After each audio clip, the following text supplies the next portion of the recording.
안녕하세요. 1프로입니다. 제가 이전 쿠버네티스 강의를 만든 지 벌써 4년 정도가 지났는데 그동안 저는 현업에서 계속 프로젝트를 하느라 바쁘게 지내고 있었고요. 최근 좀 여유가 생겨서 이렇게 다시 강의를 만들 기회를 가질 수 있게 됐습니다. 제일 먼저 어떤 강의를 만들지 고민을 많이 했어요. 쿠버네티스가 나온 지 적지 않은 시간이 지났고 인터넷이나 많은 책들을 통해서 필요한 내용을 쉽게 찾아볼 수 있게 됐죠. 그리고 그 내용들을 보면 이제 정말 잘 아는 사람들이 많아졌구나를 느끼는데 막상 프로젝트를 하다 보면 주변에 쿠버네티스를 생소하게 생각하는 분들이 아직도 더 많습니다. 그리고 시도를 했다가 포기를 하신 분들도 들어봤는데 정보는 많지만 여전히 새로 시작하는 사람들에게 큰 진입장벽이 있는 것 같아요. 그래서 저는 기존보다 더 난이도 있는 강의를 만드는 것보다 입문자가 더 쉽고 재미있게 쿠버네티스를 시작할 수 있는 강의를 만드는 게 더 의미 있는 일이라고 생각을 했고, 처음엔 저도 쿠버네티스를 시작하면서 새로운 개념들을 이해한 다음 다 중요하고 써먹어야 할 것 같아서 프로젝트에 적용을 했다가 다시 걷어내는 일들을 반복을 했는데, 이건 쿠버네티스 기술이 워낙에 광범위하기 때문에 누구나 겪게 되는 문제이자 반면에 쿠버네티스를 포기하게 만드는 원인인 것 같아요. 전 이제 그동안의 경험으로 어떤 게 중요하고 어떤 건 적당히만 알면 되고 또 어떤 건 잘 안 써서 몰라도 되는 건지에 대한 감이 좀 생겼는데, 이 강의는 기존의 A부터 Z식의 얇고 넓은 범위의 강의가 아닌 하나를 공부를 하더라도 그 개념에 대한 배경 지식을 충분히 이해하고 깊이 있는 실력을 만들어주는 강의를 만들어 보려고 해요. 그래서 강의 제목에 이전 강의와는 또 다른 방식의 강의라는 의미로 Another Class라는 이름을 붙여봤고요.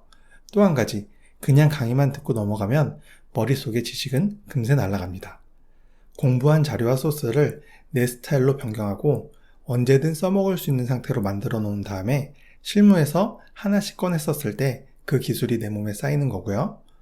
이런 게 쌓이다 보면 나중에 머리로는 설명이 안 되지만 내가 이걸 해도 되고 안 해도 되는 건지에 대한 감이 생기게 돼요. 그래서 저는 이런 기반이 되는 자료와 소스들을 최대한 누적되는 형태로 여러분께 제공을 드릴 거고요. 이걸 공부를 하면서 조금씩 내 걸로 만들어 보세요. 그러다 보면 어느새 여러분의 실력은 어나더 레벨이 돼 있을 겁니다. 그럼 이제 본격적으로 강의에 대한 소개를 드릴게요. 먼저 강의 주제로 전체적인 제 강의의 컨셉을 설명드리면, 쿠버네티스 어나더 클래스는 총 3개의 스프린트로 나눠져 있고 각각의 스프린트는 다른 주제를 가지고 3강의로 만들어져요. 그래서 결국 모든 강의를 다 들으시려면 3번의 수강 신청을 하셔야 하는 건데, 이렇게 나눈 이유는 앞에서도 말씀드렸다시피 이제 쿠버네티스를 어느 정도 잘 아는 분들이 많아졌기 때문에 제 강의에서 필요한 부분만 듣고 싶은 분들도 분명히 계실 거예요. 그래서 강의 설명을 잘 보시고 내가 필요한 내용인지를 판단해서 조금이라도 낮은 가격으로 필요한 내용을 수강할 수 있게 하기 위해서고요. 저도 각 강의에 어떤 내용들이 담겨져 있는지에 대해서 최대한 알려드리도록 노력을 할게요.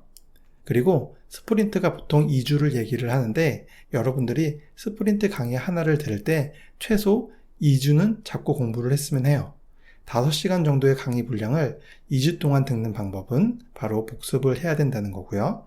강의 내용 중에도 제가 계속 복습을 강조를 할 건데 그 방법에 대해서는 강의를 통해서 더 말씀을 드릴게요. 그리고 스프린트마다 이름이 있어요. 모두 북극에 사는 귀여운 동물들인데, 사실 제 입장에서는 이 스프린트 하나를 제작하는데 2달에서 3달 정도 걸리는 소규모 프로젝트거든요. 그래서 제가 강의 하나하나에 의미를 부여하기 위해서 이렇게 이름을 지어본 거고요. 현재 여러분께서는 스프린트 1의 폴라 레빗을 듣고 계십니다. 다음으로 이 강의의 수강 대상이 좀 많죠? 절대로 아무 생각 없이 제가 아는 IT 직군을 모두 때려 넣은 건 아니고요.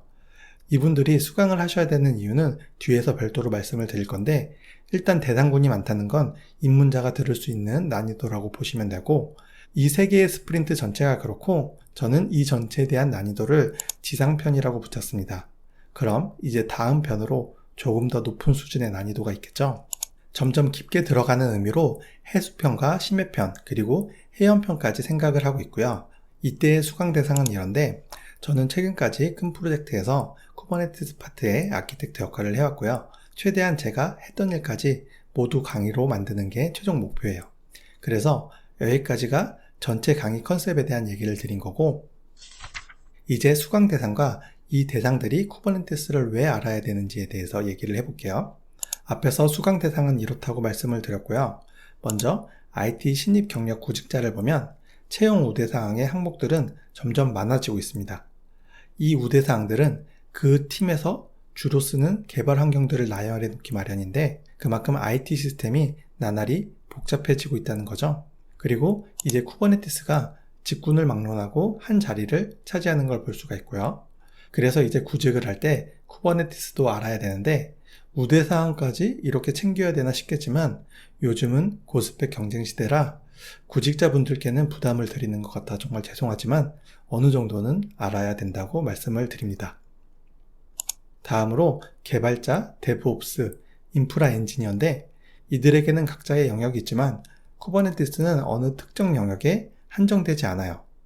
IT 전체에 퍼져서 매력적인 기능을 제공하고 있는데, 그래서 개발자가 쿠버네티스에 한번 발담그다 보면 어느새 인프라의 스토리지를 밤새 공부하고 있는 자신을 발견하기도 해요.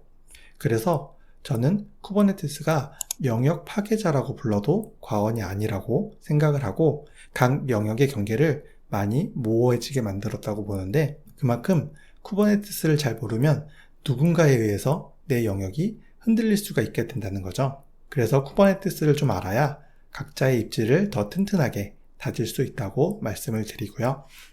다음으로 운영 담당자. 기존 환경을 쿠버네티스 환경으로 전환하는 큰 프로젝트들이 많아지고 있고, 물론 쿠버네티스 환경이 구축되면 장애에 대해서 좀 더 여유가 생기는 건 사실이지만, 컨테이너나 파드 등 새로운 용어에 대한 기술 사용들이 기존 시스템과 많이 다르긴 합니다. 그렇기 때문에 이런 새로운 환경을 갑자기 받아들이는데 부담이 있을 수밖에 없어요. 근데 구축팀 입장에서 프로젝트 오픈에 허덕이다 보면 중간중간 운영팀에 교육을 하기 힘든 경우가 많거든요. 그러다 보면 운영팀의 팀원들은 이 시스템을 받는 거에 대한 걱정이 많아지면서 조금씩 이직에 대한 고민을 합니다. 하지만 이직은 선택을 지연시킬 뿐이에요. 어차피 쿠버네티스 환경은 계속 많아질 거기 때문에 나중에 또 같은 상황으로 이직을 고민하게 될 수도 있어요. 그래서 가장 좋은 건 부담이 생기기 전에 미리미리 쿠버네티스를 공부를 해놓고요. 프로젝트가 진행되는 걸 편하게 지켜보면서 내 입맛에 맞는 요구사항들을 쏟아내는 거겠죠. 그래서 쿠버네티스를 미리 공부해 두길 권해드리고요. 다음으로 솔루션 엔지니어. 이미 쿠버네티스를 도입해서 비용을 절감했다는 입소문이 퍼지기 시작했고, 너도 나도 쿠버네티스를 적용해 보려는 시도들이 많아졌습니다. 근데 자사의 운영 인력이 부족한 기업의 경우 솔루션 업체의 도움을 구해야 되는데, 문제는 솔루션 업체도 현재 인력이 많이 없는 상황이에요. 그래서 쿠버네티스 전문 인력을 새로 뽑으려는 업체들도 많고요. 분명 기존 솔루션 엔지니어 분들은 회사에서 쿠버네티스를 공부하라는 압박이 있을 거예요. 이때 억지로 떠밀려서 공부를 하면 정말 재미가 없는데, 앞으로 또 10년 직장생활이라는 안정적인 먹거리를 위해서 지금 한번 고생을 해본다는 마음을 먹으시길 바라고요. 몇 년이 지난 후에 이 선택이 정말 잘했다고 생각하게 될 날이 분명히 올 겁니다. 그리고 마지막으로 프로젝트 PM과 PL인데, 쿠버네티스를 선택하면 따라오는 오픈소스들이 너무 많아요. 그리고 이 오픈소스들은 각각의 장단점이 있는데, 그 장단점이 대중적으로 정해져 있다기보단 프로젝트 규모나 상황, 그리고 쓰는 사람들의 수준에 따라 다르거든요. 그래서 쿠버네티스 담당자는 제안서를 쓸 때부터 오픈을 할 때까지 내가 이 오픈소스를 잘 선택을 한 건지 계속 의문을 품게 돼요. 정답은 없고 이 프로젝트에서 이게 가장 효율적인 선택이었다라는 평가를 해줘야 되는데, 그걸 최종적으로 해주는 사람이 바로 PMPL이에요. 새로운 기술에는 항상 반발이 있기 때문에 이분들이 기둥을 잘 잡아줘야 되고요. 그래서 리더는 프로젝트를 하는 동안 담당자에게를 계속 경청하고 의견을 줘야겠지만, 최소한 누군가의 말에 휘둘리지 않는 정도의 지식은 있어야겠죠. 그래서 이게 PMPL도 쿠버네티스를 공부해야 되는 이유였고요. 여기까지 제가 그동안 해온 프로젝트 속에서 여러 파트의 사람들과 협업을 하면서 느꼈던 쿠버네티스를 해야 되는 포인트를 말씀을 드린 거고, 이제 다음으로 강의 특징이에요. 먼저 이 강의를 위해서 카페를 만들었는데 용도는 첫 번째로 강의 자료실입니다. 앞에서 설명드렸다시피 제 강의는 여러 스프린트로 나눠져서 만들 예정이라 이렇게 카페가 중심이 돼서 저는 자료들을 통합적으로 관리를 할 거고요. 그러면 여러분들도 이 한 곳에서 필요한 정보를 빠르게 캐치할 수 있게 되실 거예요. 두 번째로 여러분들의 복습 진도를 체크하려고 하는 건데 이 부분은 강의 중에 별도로 영상을 만들었으니까 수강 후에 보시면 되고요. 그리고 이 강의가 어떤 느낌의 강의인지는 강의 중간중간을 편집한 영상을 유튜브에 올려놨는데 직접 보고 판단하시길 바랄게요. 제가 앞에서 어떤 강의를 만들어야겠다는 목표를 얘기를 했지만 영상 제작과 교육 기법에 대한 부분은 또 별개인 것 같아요. 그리고 저는 전문 강사는 아니기 때문에 그런 부분들은 직접 보시고 내가 수강하기에 편한 형태인지는 직접 판단을 해보세요. 참고로 저는 이전에 만든 강의에서 들었던 단점을 보완하려고 노력을 했고 인프런의 전체 강의에 별점이 1점에서 2점인 수강평들을 쭉 보면서 나는 이런 실수는 하지 말아야지에 대해서 집중을 했습니다. 근데 제가 얼굴을 띄워놓고 영상 강의를 하는 건 또 처음이라 표정이 좀 어색하더라도 이해를 부탁드릴게요.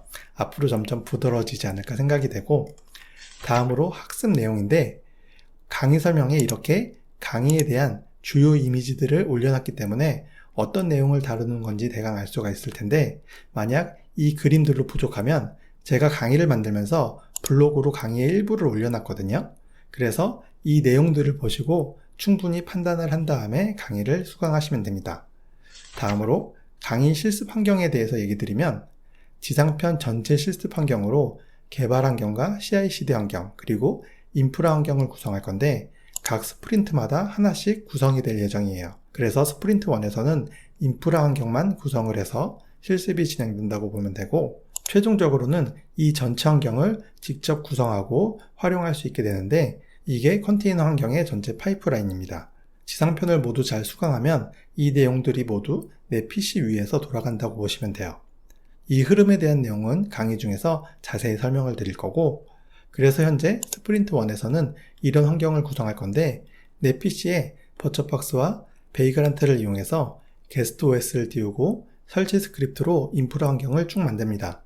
그리고 쿠버네티스를 다룰 때는 원격 접속 툴을 이용해서 서버에 들어가면 kubectl이라는 툴이 있고 이걸로 쿠버네티스 명령을 날리면서 실습을 하고 브라우저로 대시보드에 접속을 해서 쿠버네티스를 조작하기도 해요. 그리고 전체 버전은 이렇게 되고요. 마지막으로 학습 자료는 인프런의 기본 수업 자료를 다운받는 곳을 보면 PDF로 제공을 하고 있어요.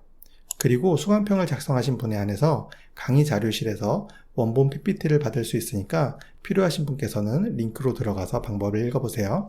그럼 여기까지가 강의 소개를 마친 거고, 이 강의가 여러분께 쿠버네티스를 쉽고 재미있게 시작하는데 도움이 됐으면 좋겠습니다. 감사합니다.